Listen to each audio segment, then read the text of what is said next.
할렐루야, 사랑이 많으신 하나님, 오늘 우리가 다시 한 자리에 모여서 한 주간 저희가 읽은 말씀, 성경, 그리고 책, 또 우리가 고민했던 것들을 이 시간 나눕니다.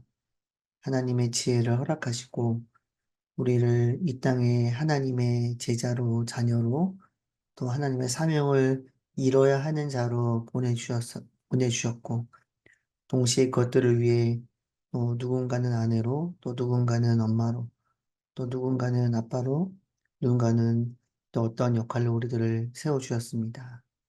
우리가 하나님이 보내주심을 집중하게 하시고, 또 하나님을 닮아가고 예수 그리스도의 성품을 닮아가는 그렇게 다짐하는 귀한 시간 되게 인도하여 주옵소서. 예수님의 이름으로 기도드렸습니다. 아멘. 네, 오늘 또 모임에 오신 여러분들을 환영하고 축복합니다. 그래도 이렇게 안 빠지시고, 이렇게 잘 나와주셔가지고요. 얼마나 큰 감사가 있는지 모르겠습니다.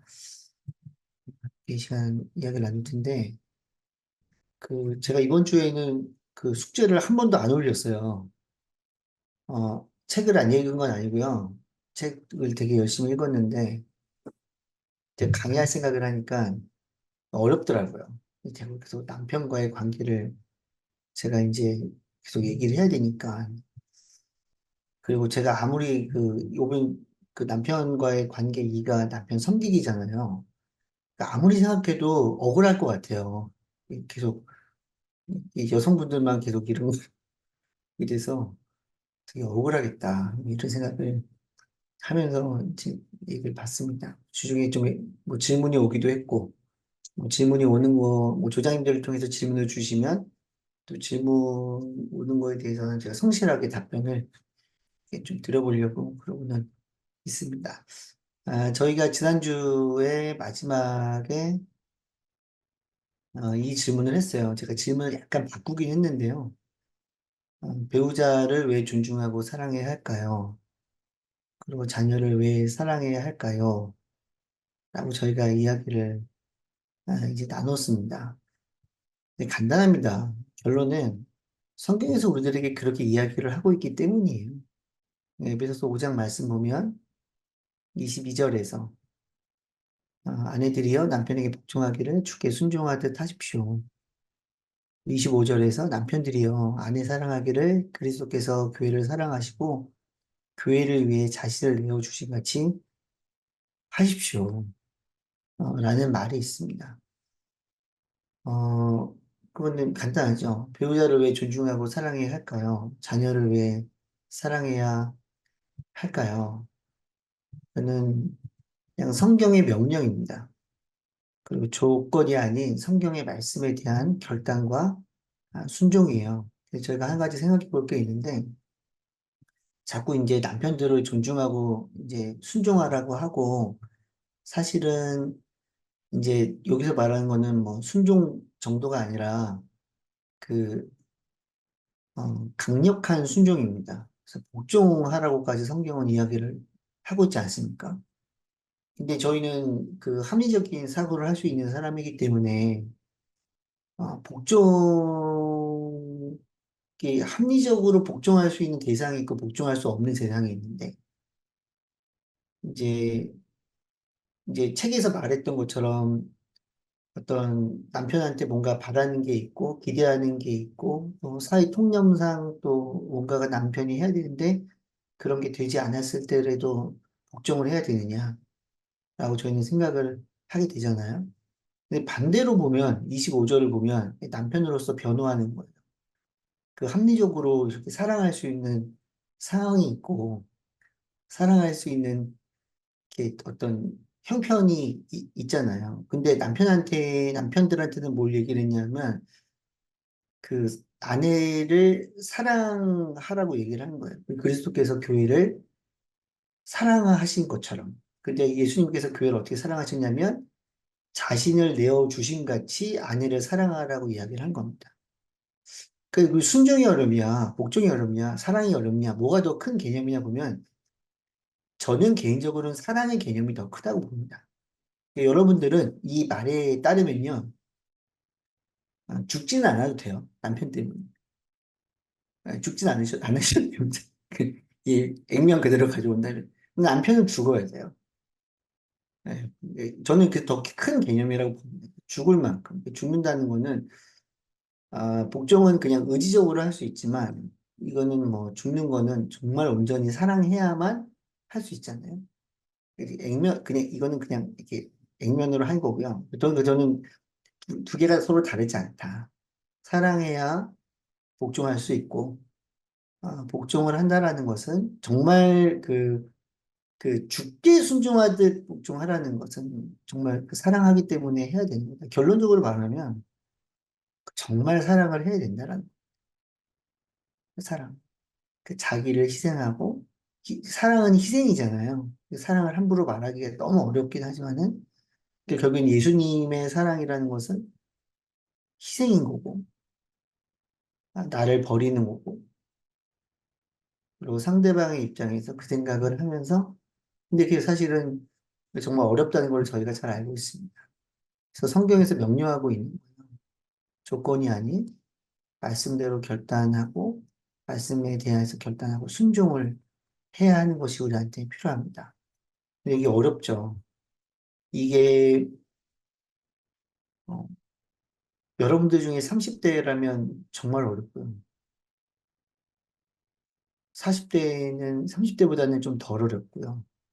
그렇지만 어렵고요. 여러분들이 50대라면 40대보다는 덜 어렵지만 그래도 어렵습니다. 근데 왜 점점 그래도 덜 어려워지냐 생각을 해보면 어, 일단은 포기할 걸 포기해서 좀 덜 어려워지는 거야.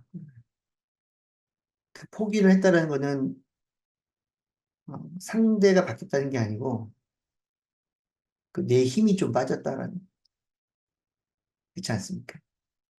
당신이 어떻게 아냐 말하는 저도 50대예요. 말하시 아내랑 저랑 동갑이고 아내가 고등학교 때 같이 교회에서 친구였고 그때부터 사귄 건 아니고요. 청년부 때부터 같이 교제를 했는데 돌아보면 아내가 많이 바뀌었냐? 바뀌었죠. 바뀐 부분은 당연히 있습니다. 제가 많이 바뀌었냐? 저는 바뀐 부분이 정말 많은 것 같습니다. 아내 덕분에, 아내 덕분에 많이 바뀐 것 같고요. 또 교육자고 또 계속해서 다음 세대의 교육을 하고 본인들 만나다 보고 그런 쪽으로 공부를 하다 보니까 또 바뀐 부분도 있는데 사실은 뭐 각자 가지고 있는 기준들이 있기 때문에 그 기준에 맞춘다는 것은 사실 거의 불가능합니다. 중요한 건 나이를 먹어가면서 또 포기할 것들이 많이 포기되어진, 포기가 되어진다는 것은 무엇이냐? 그런 것들은 이제 뭐 여러 가지로 볼 수 있겠지만, 그래서 오늘의 이야기로 넘어옵니다. 이야기로 넘어오면, 176페이지에 이런 글이 있어요. 저는 이제 이분이 쓴 글이기 때문에, 또 성경을 이분이 해석한 부분들이 있기 때문에, 100%를 다 동의하지 못하는 부분도 있긴 있어요. 근데 그럼에도 이분의 고민과 데니스 글렌의 어떤 이 고뇌와 어떤 그 가족들이 하나가 되고 부부가 하나가 되고 또 지혜로운 엄마가 되고 지혜로운 아빠가 되기를 소망하는 마음이 이 마음들이 저한테 전달이 돼서 그게 큰 도전이 되는 것 같습니다. 자, 176페이지로 넘어오면서요. 그 안전과 존중에 대한 우리의 기본 욕구들을 오직 예수님에게서 채움받기로 결단하라. 무조건적인 사랑을 베푸는 하나님의 그릇으로서 그분의 생명의 나를 통해 남편과 자녀들의 마음에 넘쳐흐르도록 자신을 내어드리라. 이거는 삶의 방향입니다. 우리가 더 나아가 어, 예수 그리스도를 이 땅 가운데 땅끝까지 전파하는 게 사명이라면 우리의 삶의 순간순간에서의 삶의 목표는 요 말입니다. 이거를 이제 성경적으로 번역하면 예수 그리스도의 장성한 분량에까지 우리가 이르는 거죠. 예수 그리스도를 닮는 그 우리가 듣도록 우리가 자라나는 것입니다. 그 자라남은 어릴 때의 자라남과는 다르고 우리 코끝에서 숨이 사라지는 그 순간까지 우리는 자라나야. 근데 자라나기 위해서 제일 중요한 건 여기 적혀 있는 것처럼 기본 욕구들을 오직 예수님에게서 채움받기로 결단하는 겁니다. 상대를 통해서 그것들이 채워지죠. 상대를 통해서 채워지긴 합니다. 그런데 그것이 일차적인 것은 아닌 거예요. 우리의 기본 욕구들이 오직 예수님에게서 채움받기로 결단하는 겁니다. 그리고 그렇게 채워질 때, 그러니까 상대가 어떻게 해서 내 마음이 채워지면 중요한 건데요. 상대가 그렇게 하지 않으면 내 마음은 채워지지 않습니다.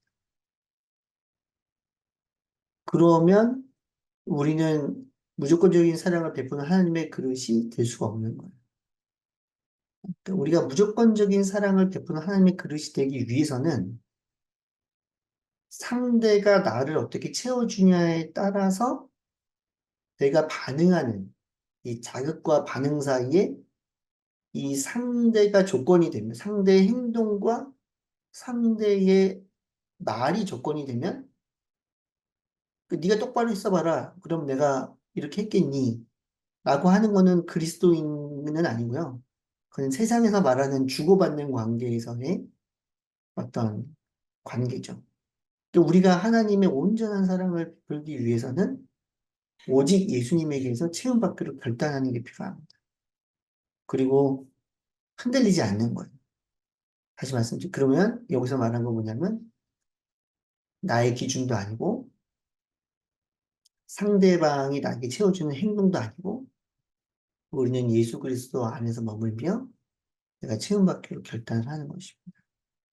이렇게 되는 것이 바로 장성한 분량, 이것이 바로 예수 그리스도에까지 자라나는 것이죠. 저희가 아까 좀 전에 에베소서 말씀 읽었는데요. 에베소서에서 부부간의 관계를 얘기하면서 5장 31절에서 제가 읽어드릴게요. 이러므로 사람이 부모를 떠나 그의 아내와 연합해 둘이 한 육체가 될 것이다. 부모를 떠나라는 것은 독립을 하는 겁니다. 누군가에게 붙어서 살면 그걸 기생이라고 해요.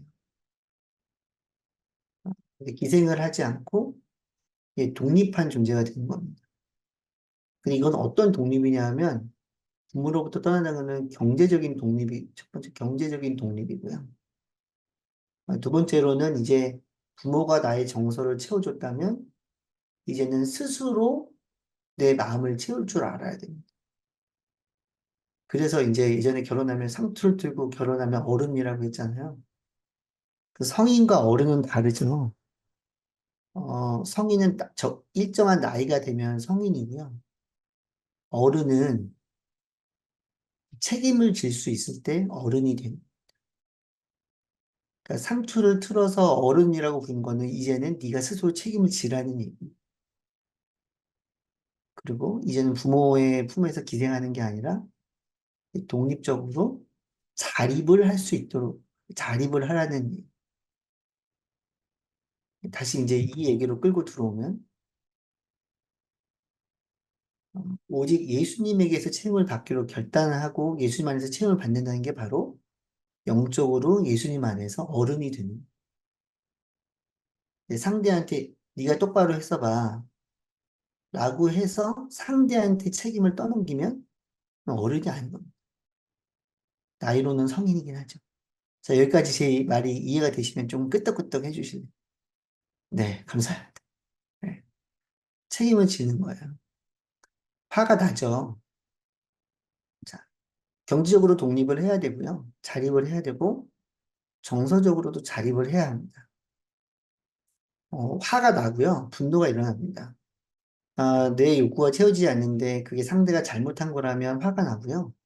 정의의 문제라면 분노의 감정이 일어납니다. 다 감정이 다른 거예요. 화가 나지만 화가 나는 거에 책임은 내가 지는 겁니다. 이 말이 되게 어려운데. 화가 났다라고 말을 하는 거는 되게 건강한 거고요. 화를 내는 건 내 감정에 책임을 지지 못한 겁니다. 분노의 감정이 올라온다라고 내가 이러이러한 분노의 감정이 일어난다고 말을 할 수 있지만 분노를 해서 뭔가 물리적으로 뭔가 치거나 때리거나 언어로 욕을 하거나 하는 것들은 스스로 책임을 지지 못합니다. 뭐 어른은요, 책임을 지는 거고 자립을 하는 겁니다.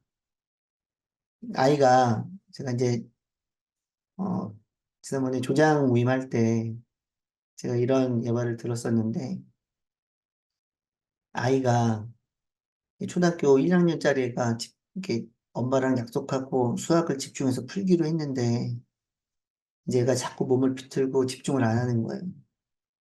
그럼 그때부터 이제 엄마가 이야기를 하는 거죠. 어, 너는 걔가 한순간도 집중하지 못하니?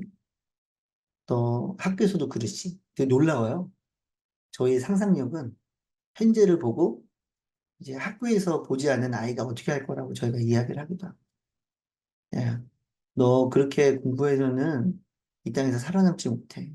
너 어떻게, 그러면서 얘기하는. 너 그 공부 잘하는 애들 있지? 그 공부 잘하는 애들이 왜 공부 잘하는 줄 알아? 엄마 말씀 잘 듣고 집중해서 그런 거야. 한 번은 비난하고, 한 번은 비교하고. 그 다음에 애들이 좀 크면 안 그러지만 어렸을 때는 야, 그렇게 할 거면 너 공부하지 마. 책 다 모아. 가방에 다 넣어. 갖다 버려. 아니, 갖다 버리면 아까우니까 저기 아프리카 친구 갖다 줘. 한 번도 본 적이 없는 아프리카 그 친구한테 가방을 갖다 준다고 하고. 아프리카 친구 애들 한글도 모르는데 그 책을 갖다 줘서 모았다고 애들한테 강요와 협박을 하고. 강요와 협박이. 그럼 애가 막 잘할게요. 막 무섭죠. 애들은 그렇게 하면 무서우니까 막 얘기를 해요. 강요 협박. 엄마 다시 약속해. 너 엄마랑 다시 약속해. 너 똑바로 앞으로 집중할 수 있어 없어? 집중할게요. 아 이거는 이제 약속한 건 아니고요. 강요와 협박. 검찰청이나 경찰에서 강요와 협박에 의해서 거짓 진술을 하는 거랑 되게 비슷합니다. 전혀. 애들은 그때 이제 욕구가 있죠. 연결에 대한 욕구, 마음의 평화에 대한 욕구.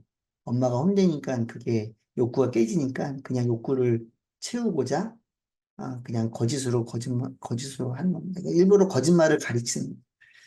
근데 어쩔 수 없어요. 다 그런 과정이 있는 거예요. 애들도 과정이 있고, 엄마들도 과정이 있고, 아빠들도 과정이 있고. 그리고 이제 애가 학교 갔어요. 그럼 엄마들은 이제 마도와이제 모였죠. 그럼 이제 이런 얘기를 들으면 또 같이 기도하면서 막 울어요. 그러지 말았어야지. 우리한테 대한 죄책감이 올라가면서 집에 돌아가서 맛있는 반찬을 해주면서 아이들한테 엄마가 그런 거는 너무 심하게 말한 것 같아. 여기까지 괜찮은데 그 다음을 넘어가죠. 근데 다 더 잘 되라고 해준 얘기야. 그래서 당연시, 당연시. 너 잘 되라고 해준 얘기, 너 안 되라고 해준 얘기는 아니잖아. 그래서 애들이 끄떡끄떡하죠. 그래서 이거 끄떡끄떡 하니까 한마디 더 합니다. 네가 똑바로 했어봐. 내가 그렇게 하나. 네가 잘했어봐. 그렇게 하나. 책임 회피. 끊어지는 거예요. 자, 내가 애한테 뭔가 얘기를 할 때 이제 다 말할 수 없지만 평가, 판단, 비난, 비교, 강요 효과, 당연시, 책임 회피. 이런 것들이 들어가면 이제 관계가 깨지는 겁니다. 근데 제가 처음에 2주 전에 얘기할 때 호랑이 얘기했잖아요. 내가 힘이 셀 때는 싸워요. 근데 이제 내 상대가 힘이 세지고 내 힘으로 도저히 안 되고 내가 얘기를 했는데 싸움이 일어나는데 그것 때문에 내 마음의 평화가 더 깨질 것 같다. 그럼 도망가거나 얼어요. 근데 우리는 호랑이를 다루는 게 아니잖아요. 한 명의 인간 대 한 명의 인간으로서 이 아이가 자립할 수 있고 독립해서 자립할 수 있고 경제적으로, 정서적으로, 영적으로 혼자 살 수 있도록 아이를 도와주는 게 저희들의 역할이잖아요. 그러려면 저희가 본을 보여야 돼요. 어떤 본을 보이냐? 경제적으로, 정서적으로, 영적으로 자립한 게 뭔지를 보여줘야 돼요. 그러면 말로 하면 돼요. 내가 지금 화가 났다. 그리고 애들이 집중하지 못하는 걸로 화가 날 건 아니에요. 대부분 이제 그때 뭔가 얘기를 했는데 애가 그냥 뭔가 한 마디 더 던지면 그때 화가 나긴 하죠. 제가 오늘 뭐 대화에 대한 걸 깊이 얘기할 수 있는 건 아니기 때문에 뭐 어떻게 되느냐 들고 가야 돼요. 나의 감정과 나의 욕구를 예수님께 들고 가야 돼. 그래서 상대가 잘못해서 내가 이렇게 됐다는 게 아니라 내가 현재 어떤 상태인지를 이야기를 해주는 게 되게 중요해요. 끊임없이 찾아야 돼요. 저희가 이번 한 주 동안 쭉 읽으면서 한 이틀에 걸쳐서 이제 나오미와 에스더에 대해서. 근데 사실 룻기에 나오는 이 룻에 대해서 얘기를 한 건데요. 사실 룻에 대한 얘기는 별로 나오지 않고요. 그래서 엄밀히 말하면 그 부분에 있어서는 나오미에 대한 게 나옵니다. 근데 둘 거를 좀 볼게요. 그러면 좀 더 저희가 좀 쉽게 찾아갈 수 있을 것 같아서 연습한다고 생각하면 됩니다. 1절이에요. 3장 1절. 어느 날 시어머니 나오미가 그녀에게 말했습니다. 룻에게 얘기한 거죠. 내 딸아, 내가 잘 살 수 있게 너를 위해 안식처가 되는 알아봐야겠다. 3절입니다. 그러니 너는 몸을 씻고 기름을 바르고 제일 좋은 옷을 입고 타작마당으로 내려가고 다만 그가 다 먹고 마실 때까지 내가 거기에 있는지 잘 모르겠다. 자, 여기 보면 제가 수단과 방법을 썼고 욕구에는 빨간색을 썼습니다. 자, 수단과 방법은 뭐냐면요. 이 목표는 잘 살 수 있게 하는 거예요. 그 수단과 방법은 이제 우리나라랑 문화가 다르고 거기는 이제 남편이 먼저 죽으면 이제 그 가게를 잇는 그 기업을 물을 자가 이제 거기를 이제 책임을 져야 하는 문화가 이제 이스라엘에 있었던 거예요. 그러니까 저희랑은 문화가 다르죠. 그래서 방법을 나오미가 이제 알려주는데 여기서 수단과 방법이 이제 3절에 있는 거예요. 수단과 방법. 네. 물을 씻고 기름을 바르고 제일 좋은 옷을 입고 차장마당으로 내려가라. 그리고 기다려라. 이렇게 이야기를 한 거예요. 수단과 방법이에요. 욕구가 뭘까요? 여러분들 다시 파란색 표를 보시면 됩니다.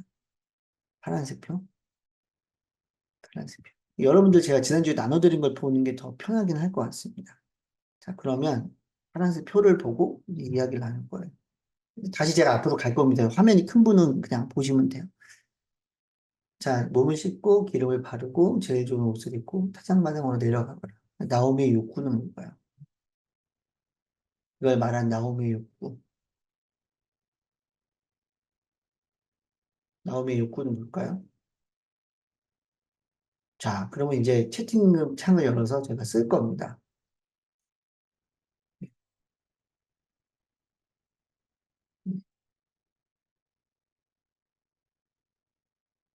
네.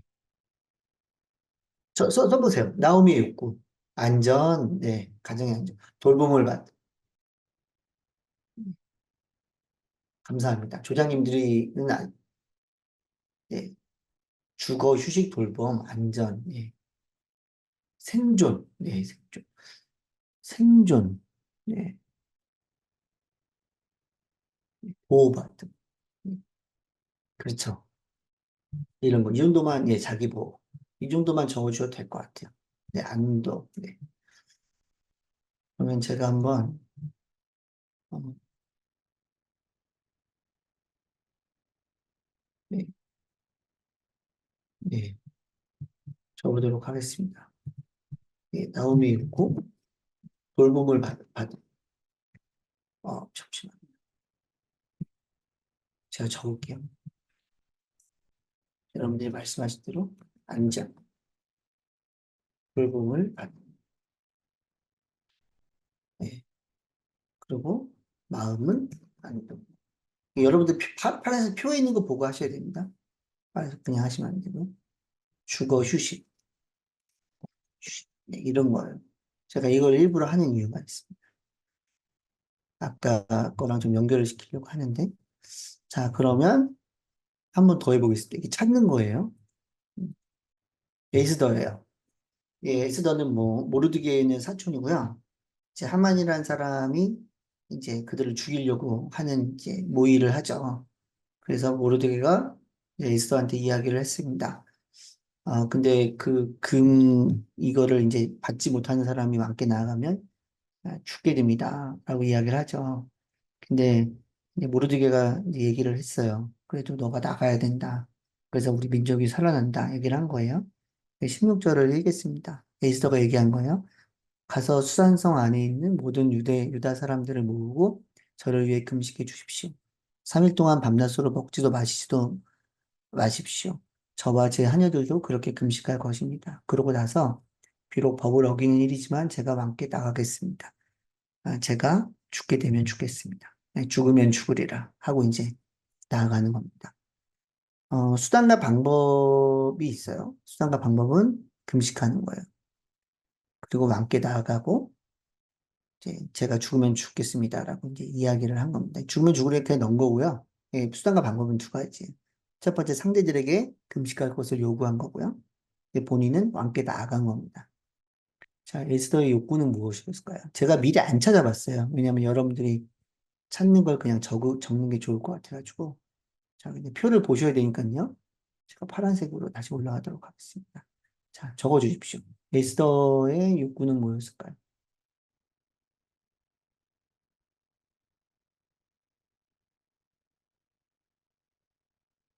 에스더의 욕구는 뭐였을까요? 네. 이거를 잠깐만요. 전도사님이 여기 좀 이거 적는 거 좀 공동체, 예, 공동체, 안전. 예. 무엇에 대한 안전인데요? 네. 안전은 나에 대한 안전일 수도 있기 때문에 기여, 예, 그렇죠.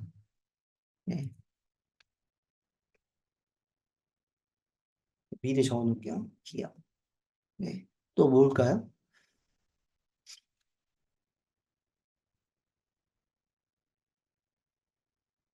네.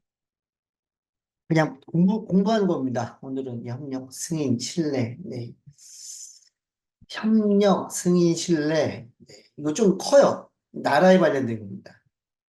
예, 본인이 죽겠다고 나아가는 거잖아요. 예, 유대, 기여가 많네요, 기여. 네. 뭐, 단어를 많이 보십시오. 중요하게, 이거는 내가 좀 중요하게 여겨지는 발음. 예, 여기서는 그래서 삶의 의미, 나의 의미이기 때문에, 예, 자유, 예, 자유. 가치를 선택할 수 있는. 그쵸. 좀 큰 거라서 그래요. 그냥, 예, 예. 비전, 평화, 평화, 이거, 평화미, 예, 이게 좀 큰 거라서 그래요. 예, 나라에 해당되는. 네, 이 정도만 보면 될까요? 네. 네, 위주로 넘어갈게요. 제가 미리 여러분들이 적은 거 미리 제가 좀 적어놨습니다. 이런 욕구들이 있는 거예요. 네. 제가 이거를 이제 욕구다 그러면은 그 욕구가 뭔지를 잘 모르기 때문에 제가 3주에 걸쳐서 지금 욕구에 대해서 이야기를 하고 있는 수단과 방법을 욕구로 알 확률이 높아요. 그 상대한테 그 내 욕구가 아니라 상대를 가 바뀌는 게 내가 욕구라고 생각을 하는 거죠. 근데 그거는 어, 내 욕구가 아니라 수단과 방법이라는 걸 제가 이렇게 구분을 시키려고 해요. 197페이지로 넘어갑니다. 남편에게 중요한 것을 말해야 하는 경우, 우리는 먼저 하나님 아버지께 나아가 내 마음 상태를 보여달라고 간구를 해야 합니다라는 말이 적혀 있어요. 내 마음 상태가 바로 욕구입니다. 물론 감정과 욕구긴 한데요. 그럼 결국에 하나님한테 들고 나가야 되는 건 뭐냐면요. 저 인간이 바뀌게 달라고 기도하는 게 아니에요. 우리 애들이 어떻게 바뀌게 달라고 기도하는 게 아니에요. 그럼 무엇을 기도하는 거냐? 음, 내 욕구를 들고 나아가는 거예요.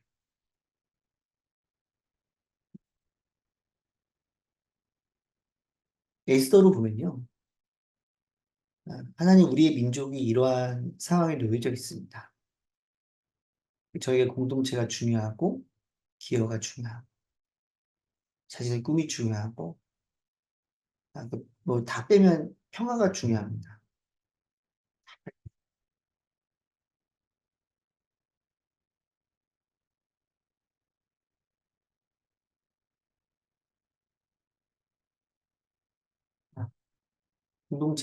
하나님 저희의 공동체가 중요하고 하나님 선택하신 민족의 평화가 중요합니다.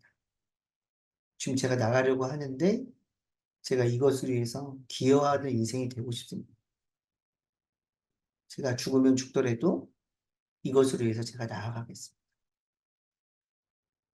기도라는 거는 하나님과의 연결인데 필요한 걸 말하면 되죠. 하나님, 우리나라가 평화로운 나라가 우리나라가 저 나라가 무너져서 우리나라가 회복되게 해주십시오라고 말할 수 있지만, 이거는 너무 큰 얘기잖아요. 그쵸? 근데 우리가 가족들과의 남편과의 자녀들과의 부인과의 관계를 얘기를 하면, 그냥 저 인간이 바뀌면 내가 좀 더 내 마음이 편할 텐데, 이거는 별로 의미가 없다. 하나님과의 관계 안에서는 정말 내가 원하는 것이 무엇인지를 찾고 하나님께로 나아가는 것이 필요하다. 마찬가지로 나오미가 나아갈 때 나오미야 룻의 입장에서 기도하면 하나님 저에게 안전이 필요합니다. 돌봄을 받는 것이 필요하고 우리에게 이런 것들이 필요합니다. 자기한테 뭔가가 필요한지를 먼저 알고 나가는 것. 그 내 마음 상태를 보여달라고 간구하고 나가는 것이 필요합니다. 그럼 상대와의 관계에서 상대에게 책임이 있는 것이 아니라 스스로 나를 먼저 책임 있게 다루며 나가는 것이 필요하죠. 이러한 삶을 쭉 사는 거죠. 30대 초반에 결혼하면 이제 10년간 내 마음도 잘 모르면서 상대가 내 마음을 채워주지 않는다라고 상대를 서로 비난하며 사는 확률이 좀 높아요. 저 같은 경우도 좀 그랬던 것 같고. 그럼 이제 우리는 어떤 마음으로 상대를 바라봐야 되느냐? 이건 이제 성경의 얘기는 아니고요. 책의 얘기는 아니고, 이제 마샬 로젠버그라는 사람이 쓴 거예요. 이 사람이 시를 썼는데, 이 공감에 대해서 이야기를 하기 위해서 쓴 시입니다. 제가 의미가 있을 것 같아서 제가 읽도록 하겠습니다. 제가 읽을 텐데 여러분들은 상상을 하시면 됩니다. 서핑해 본 적 있으세요? 지금 보드를 타고 나가서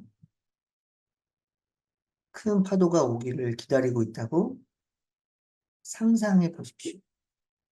자, 그 에너지에 휩쓸려 갈 준비를 하세요.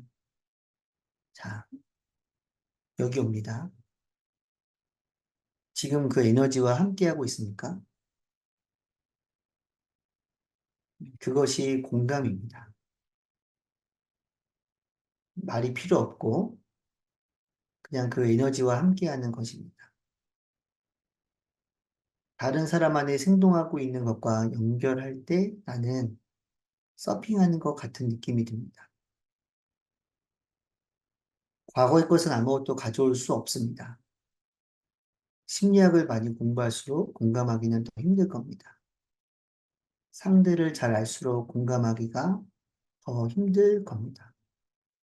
진단이나 과거의 경험들은 당신을 서핑보드에서 당장에 떨어뜨릴 겁니다.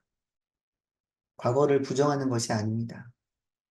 과거의 경험들이 이 순간의 느낌을 일으킬 수 있습니다. 그러나 당신은 지금 과거 일에 초점을 두고 있습니까? 아니면 그 사람이 지금 이 순간에 무엇을 느끼고 원하는지에 초점을 두고 있습니까? 그 사람을 더 기분 좋게 해주려면 무슨 말을 해야 할까 하고 미리 생각하고 있다면 첨벙, 보도에서 떨어집니다. 당신은 미래로 가버렸으니까요. 공감은 지금 여기에 있는 에너지와 같이 있을 것을 요구합니다. 아무 기술도 쓰지 않으면서 그냥 현재에 있는 겁니다. 내가 진정으로 이 에너지와 연결이 되어 있을 때 나는 마치 거기에 없는 것 같습니다. 나는 이것을 마술쇼를 보는 것 같다고 말합니다. 이때 아주 귀중한 에너지가 우리를 통해서 흐르고 그 에너지에 있는 모든 것을 치유할 수 있는 힘이 있습니다. 무엇이든 고치려 하는 습관에서 나를 해방시킵니다.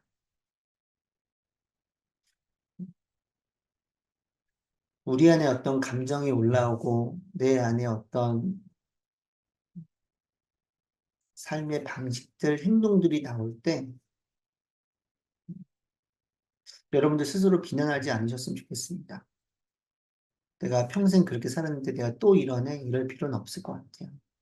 중요한 것은 내가 왜 그런 행동을 했는지 내 욕구를 찾아보고 그리고 욕구를 찾아보기 전에 상대를 비난하고 상대의 책임이라고 넘기기 전에 스스로 내가 올라오는 감정의 책임을 지고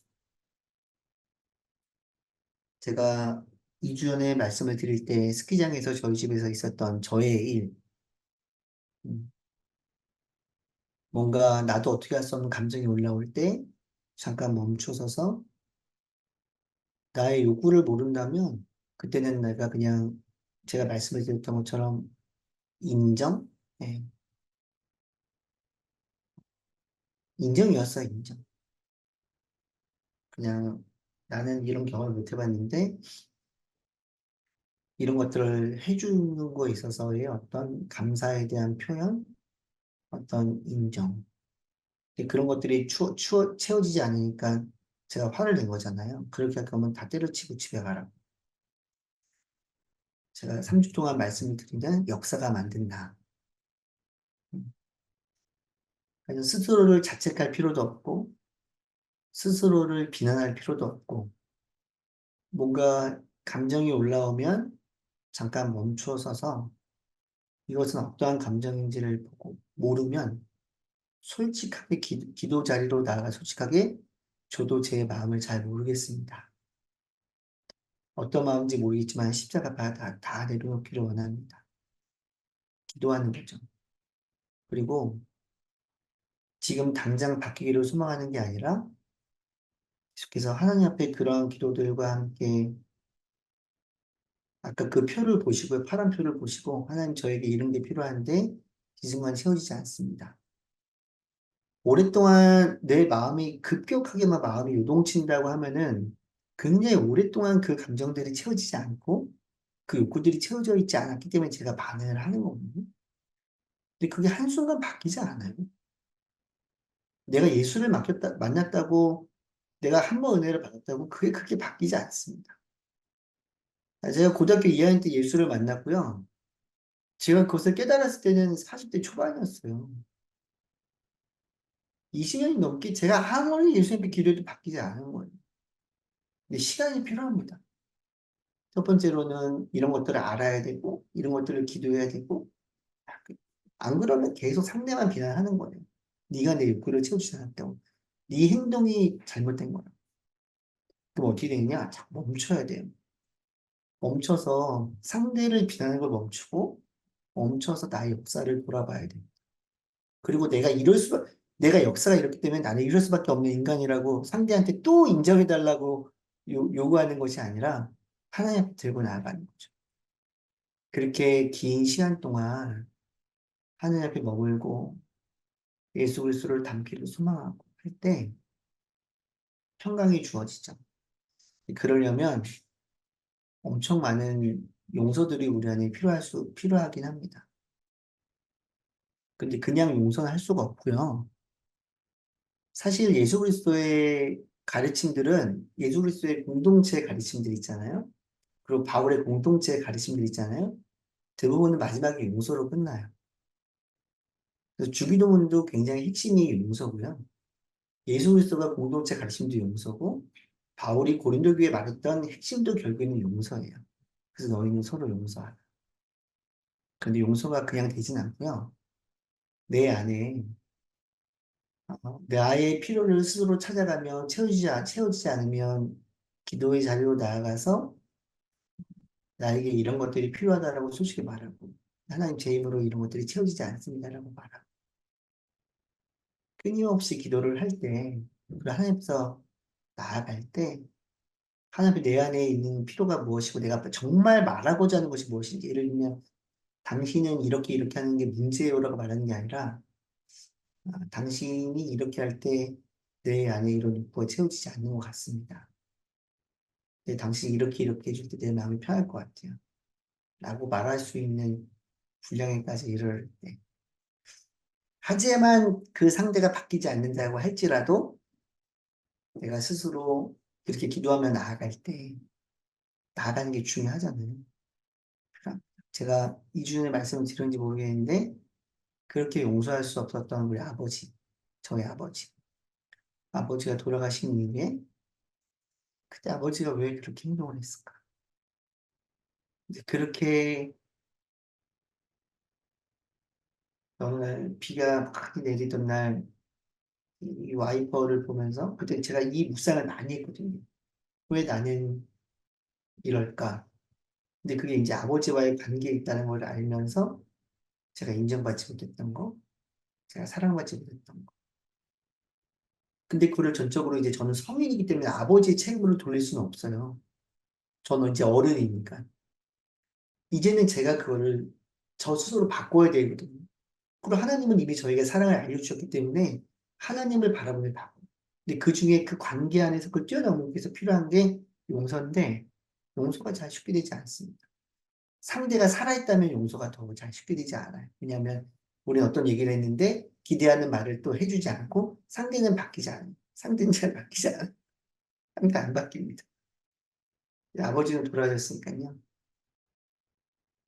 그렇게 정말 부유한 집에 사시다가 6.25를 거치면서 어려워졌고 떠돌이 생활을 하시고 탄광촌에 들어가서 물론 누군가를 도와주면 탄광 일을 한 건 아니지만 그렇게 풍요로웠던 과거를 다시 회복하기 위해서 평생을 하셨던 뜬구름을 쫓아다니셨다. 하지만 그 삶의 중간중간에 보면 그래도 자녀한테는 잘 해주고 싶어서 했던 모습들이 있잖아요. 그 아버지도 참 힘드셨다. 용서를 하려면 영민의 마음이 좀 필요해요. 그 수밖에 없었던 이유가 있어요. 그래서 놀라운 건, 중요한 건 저를 보면서도, 스스로를 보면서도 그걸 죄를 인정하자는 게 아니고 내 안에 어떤 행동을 그걸 그냥 어쩔 수 없다 인정하는 게 그래. 과거에 그렇게 채워지지 않은 것 때문에 어쩔 수 없었던 것이 있었겠다. 하지만 이제는 내가 하나님을 바라보며 하나님의 마음으로 내 마음을 채우기로 합니다. 이 마음으로 기도를 나아가는 거죠. 211페이지 보면요. 우리가 아버지나 남편의 태도와 행동을 바꿀 수 없고 하나님도 억지로 그렇게 하지 않으실지 그러나 우리는 하나님께 간구할 수 있다. 이게 너무 중요한 거야. 우리는 간구할 수 있는. 어떻게 간구할 수 있느냐? 내 안에 어떤 잘못된 행동이 일어날 때 나의 것을 뒤를 돌아보며 내 안에 이런 것들이 채워지지 않아서 내가 나도 모르게 화를 내기도 하고 나도 모르게 과도하게 좋아하며 내가 좋아하는 걸 더 얻고자 남편과 자녀를 바꾸며 조종하려고 하게 돼. 이런 것들을 알아채고 십자 앞으로 나아가. 그러나 우리는 하나님께 간구할 수 있다. 나 자신을 변화시켜 주시고 평안을 허락해 달라고 기도할 수 있다. 이제 맞춰갑니다. 181페이지 보면 두 사람이 각자의 역할에 복종하고 이기적인 욕심을 버리며 상대방의 필요를 채워주어야 한다. 어떻게 채워줘야 합니까? 내 욕구와 내 필요가 뭔지를 찾아야 돼요. 그리고 그를 십자가 앞에 들고 나아가야 됩니다. 제가 남편분과 함께 이거를 보라고 말씀하시잖아요. 서로가 상대의 필요를 언제 채워줄 수 있냐? 각자가 자기의 필요를 뭔가를 정확하게 알 때, 상대한테도 상대의 필요가 뭔지를 잘 찾아줄 수 있습니다. 이번 주에 한 주 동안 많은 그 수단과 방법을 우리들에게 알려줬어요. 간결하게 얘기해라. 먹을 거를 먼저 먹여라. 이제 저 먹을 거 먼저 안 보여줘도 돼요. 저희 아내가. 저는 그런 사람은 아니에요. 네, 저는 먹는 거에 취미가 없고, 제가 알아서 잘 필요할 때 먹어요. 근데 이거는 사람마다 다른 거죠. 근데 제가 말씀드리려고 하는 것은 무엇인지 여러분이 이미 아시겠지만, 하나님 앞에서 내 필요가 뭔지를 먼저 찾고,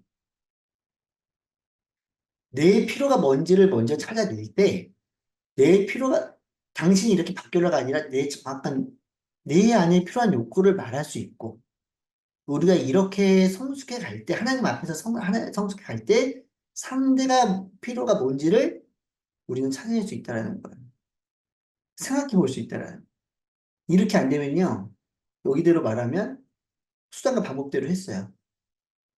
먹을 거 먼저 줬고, 간결하게 말했어요. 그럼 상대한테 뭔가를 바라기도 우리가 그렇게 하겠죠? 근데 상대가 나한테 욕구를 채워주지 않았어요. 상대가 다르게 반응을 했어요. 나는 당신 밥도 줬고, 어? 당신에게 간결하게 얘기도 했고, 내가 기다렸는데 왜 당신은 나한테 반응을 하지 않냐? 똑같이 돌아와요. 똑같이 돌아갑니다. 근데 이건 상대의 책임은 아니에요. 책임은 내가 지는 거. 그때 필요를 내가 하는 거죠. 제가 오늘 굉장히 어려운 강의라고 생각을 합니다. 배워야 돼요. 배워도 1년 이상 배워야 되고, 하나님 앞에 그 기도 제목을 들고 나아가서 해결하는 방법도 스스로 배워야. 너무 어려운, 어려운 얘기를 했습니다. 왜 어렵다고 말씀을 드리냐면, 저에게도 어려운 거라 그래요. 자, 그러면 우리가 이렇게 기도 제목을 들고 나아가고, 상대방의 필요를, 이 욕심을 버리고 상대의 필요를 줘야 돼, 새로 피워줄 수 있는 단계까지 오른다면, 그것이 진짜 어른이고, 진짜 성숙이겠죠. 그러면 사람들은, 우리의 자녀들은 부부가 서로 행복하게 서로의 필요를 채워주고 행복하게 살아가는 모습을 보면서 하나님의 공동체를 맛보고, 어, 다른 얘기가 아니라 다른 어떤 행동을 안 해도 다른 건 모르겠지만 엄마를 보고 아빠를 보고 우리 가족을 보면 진짜 하나님의 공동체가 뭔 건지 알 것 같고, 엄마가 믿는 하나님, 아빠가 믿는 하나님은 내가 잘 모르더라도 나는 믿고 싶다. 이것이 기독교 교육의 시작입니다. 가정신앙 교육의 시작입니다. 이 삶을 향해서 나아가는 여러분 되길 바라고요. 쉽지 않은 얘기 때문에 질문이 있을 수도 있습니다. 질문을 저에게 보내주시면 제가 성심성의껏 답변을 드리도록 하겠습니다. 오늘의 나눈 질문은 다음과 같습니다. 태극기를 통해 강의를 통해 얻게 된 지혜나 은혜를 나누시면 되고요. 두 번째는 남편, 자녀 관계에서 불편했던 기억이 무엇일까? 그리고 그때 나의 욕구는 무엇일까? 욕구를 막 다른 데서 찾지 마시고 파란색 카드에서 찾으시면, 그럼 기도를 어떻게 하냐면 그 단어를 들고 나아가서 하나님, 저에게 이런 게 필요했는데 채워지지 않았습니다. 근데 그게 남을 조종하려고 했던 건지 아니면 정말 필요한 욕구였는지를 기도하고 하나님 나아가는 것들이 모습이 필요합니다. 그리고 스스로 바라는 아내의 모습과 엄마의 모습은 무엇인가? 이제 한 가지 질문이 더 있는데요. 하나님 안에서 하나님이 바라시는 아내의 모습과 엄마의 모습이 무엇인지를 함께 좀 나눠주시기를 부탁의 말씀드립니다. 제가 바로 회의가 있어서 이동을 해야 돼서 제가 기도하고 오늘 마치도록 하겠습니다. 하나님,